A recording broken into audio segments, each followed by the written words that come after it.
So this is the name for our own government department, which is responsible for collecting taxes and the payment of state support back in the UK. And through this partnership, we've worked hand in hand with the government of Liberia, the World Customs Organization, all together under the Accelerate Trade Facilitation Program. It has been a big team effort, and we want to recognize the valuable contributions of the many public and private sector stakeholders whose engagement and cooperation have been so essential to this report. This work provides a strong foundation for the targeted reforms that have already been announced today, which aim to reduce clearance times, lower the cost for traders, and improve the overall trading environment. But the real work really begins now. So now is the time to move from analysis to implementation, continued collaboration, and sustained momentum to ensure that these benefits are felt across Liberia's economy and across Liberian society. So from the UK side, we therefore view this launch today not as the conclusion of a process, but as the beginning of the next phase of Liberia's trade facilitation journey. Because Liberia is seeking more international economic partnerships, greater volumes of trade with the UK, but also with other partners. So we encourage all stakeholders across the government, the private sector, the international community to continue to work together to prioritize the implementation of the study's recommendations. And the UK, we look forward to continuing to support implementation of these reforms, because we agree with Liberia that by maintaining momentum and focusing on getting these implementation activities moving forward, Liberia will be able to build a more efficient, predictable and competitive trading environment, which will support economic growth and ultimately prosperity for all. So thank you very much. Of Liberia's National Trade Facilitation Committee, Ambassador of the European Union to Liberia, Distinguished Representative of the UK High Commission to Liberia, esteemed colleagues, ladies and gentlemen, greetings from the World Customs Organization's headquarters in Brussels. It is my great pleasure to congratulate the Liberia Revenue Authority on the completion of its time-release study for the free port of Monrovia, and the official release is the WCO's member customs administrations. I was deliberate in mentioning the TRS as a tool that helps governments as a whole, because in examining the totality of activity associated with the handling of transactions up to release, it reveals the role of multiple actors in the process and provides them all an opportunity to reflect on the potential for making things better. The WCO, as part of its Accelerate Trade Facilitation Program funded by the United Kingdom, is proud to have supported this important study. We have been engaged for some time with Liberia in this space, having started in 2020, working through the COVID pandemic, and continuing our efforts to today. This work matters because the findings and recommendations of the TRS can significantly support Liberia's economic development and offer meaningful direction for customs, other agencies, and the trade community in the pursuit of greater efficiency, economic competitiveness, and with strong customs imprint, thus the reason the WCO is so heavily involved. It is an issue set and an objective that goes beyond customs. It relies on strong public-private partnerships to be achieved. It also requires leadership at a national level. And so I am pleased that this effort has enjoyed the engagement of the National Trade Facilitation Committee and that its members are present for this event. Something that a former supervisor said to me early in my career is, the reward for doing good work is the opportunity to do more. While said half-jokingly, he was right, and I suspect that many in this room have heard and lived some version of this in their professional lives. And I mention this idea because while the completion of a time-release study is a remarkable milestone, it does not mean the end of the work. Real success lies in implementing the TRS recommendations, in making tangible and sustained improvements in customs and border operations. In some ways, the most critical work lies ahead. But now you have a tool that has offered objective focus and undeniable motivation to come together for the purpose of change. So as you participate in this event and consider the many important actors brought together by the TRS, I encourage you all to continue to work together to make the kinds of changes that can strengthen Liberia's participation. Thank you so much, Mr. Sanders, who is online watching this event. We now move over to the private sector, who are key stakeholders when it comes to trade facilitation. I have the honor to invite for remarks the President of the National Custom Brokers Association of Liberia, Mr. James Hanning.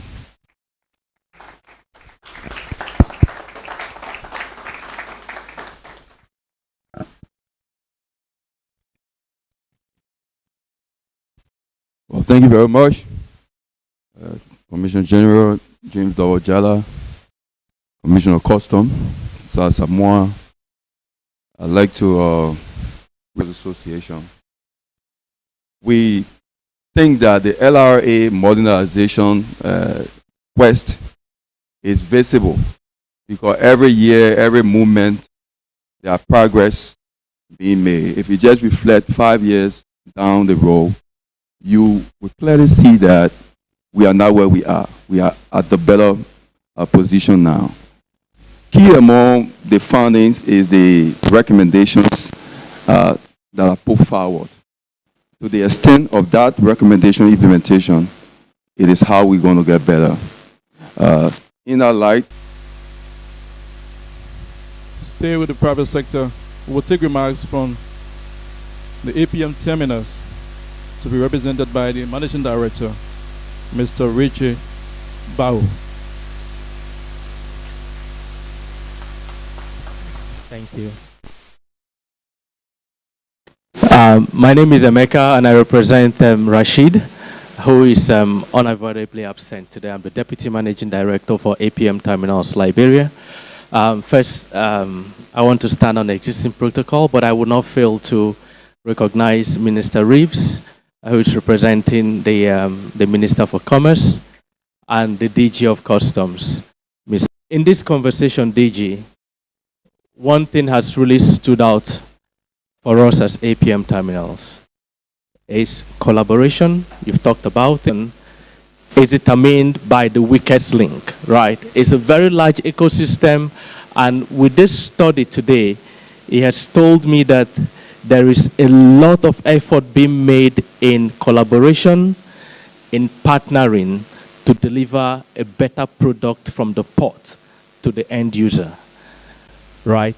My estimation today is that we're taking too long to deliver a container to the end user, right? And the goal with everyone sitting in here is to ensure that we're able to cut that by half. The DG said our baseline is 12 days today, right? I am hoping under the concession we have signed for 5 free days, right?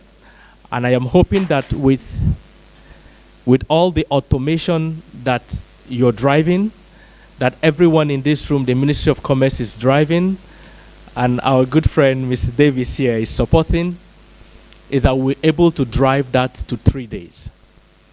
The goal is that you're able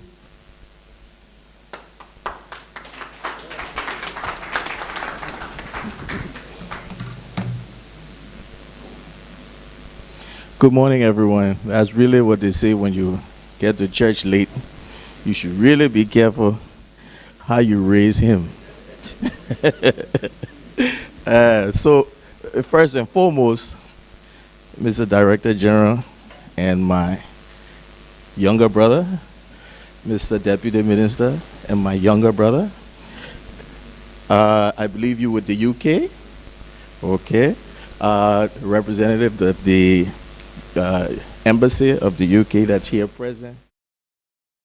Distinguished members of LRA, Customs, members of the Chamber, members of the business community, ladies and gentlemen. Some time back, we launched the start of this study, and we expressed our thoughts then. So I don't think there's much to say other than to congratulate the efforts, and of course, listening to the last speaker, I think I've been able to gradually, quickly understand some of the previous comments that has been made. The Liberia Chamber of Commerce at the beginning of this year to support and to continue supporting the efforts of the government of Liberia. One of those was the launching of our support to a supplier development program.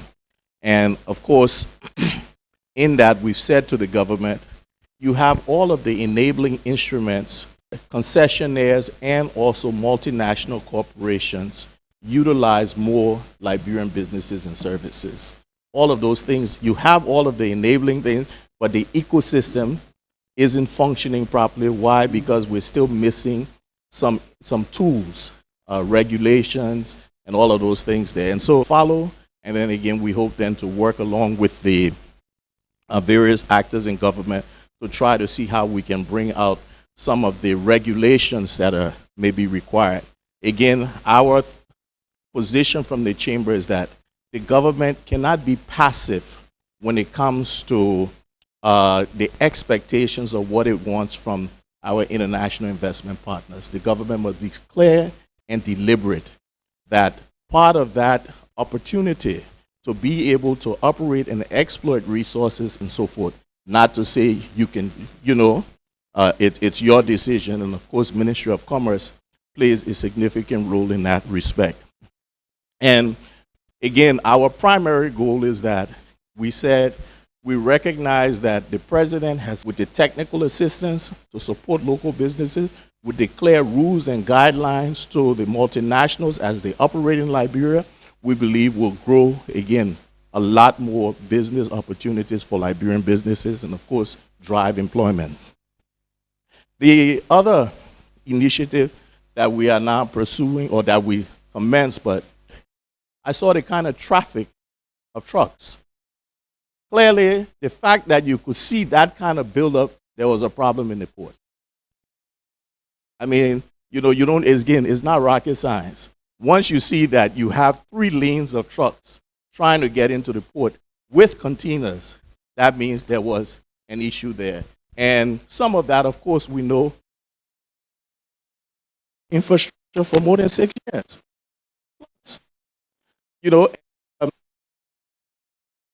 Energy, all of those things there in the future, and see what's going to happen, and you begin to plan and execute for them. You don't wait until it begins to occur.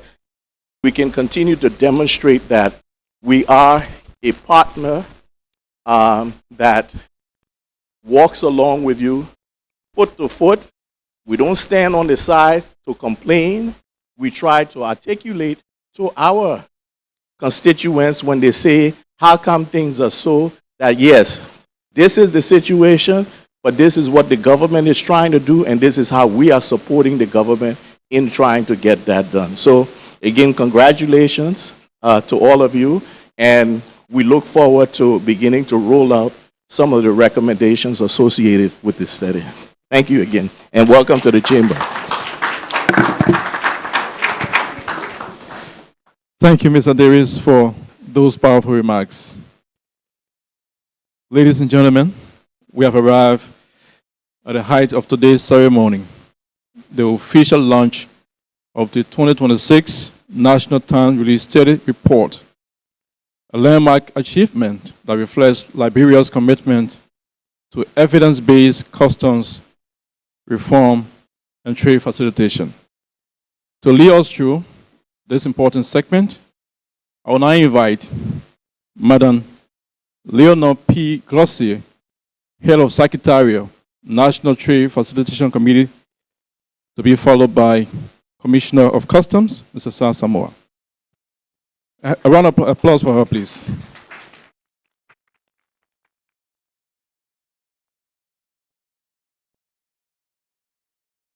Honorable Madeline Ellen Dakosa, Minister of Commerce and Industry, Chair, Liberia National Trade Facilitation Committee, Honorable James Dobajala, Commissioner General, Liberia Revenue Authority, Honorable Sir Samoa, Commissioner of Customs, Liberia Revenue Authority, Honorable Sekou A.M. Dukle, Managing Director, National Port Authority, Mr. Wilmot A. Reeves, Deputy Minister for Commerce and Trade, Ministry of Commerce and Industry, Honorable O. Naite B. Davis, President, Liberia Chamber of Commerce, Mr. James L. Hinen, President, National Customs Brokers Association of Liberia, distinguished members of the Liberian National Trade Facilitation Committee, esteemed representatives of the World Customs Organization, our development partners,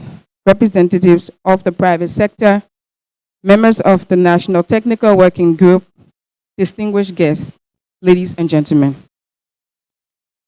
Today, we officially launched Liberia's second across our borders. The TRS is not merely an exercise in data collection. It is a demonstration of our commitment to accountability, performance measurement, and continuous improvement. Through this study, we seek to identify and address operational inefficiencies that delay trade, discourage investment, and constrain economic development.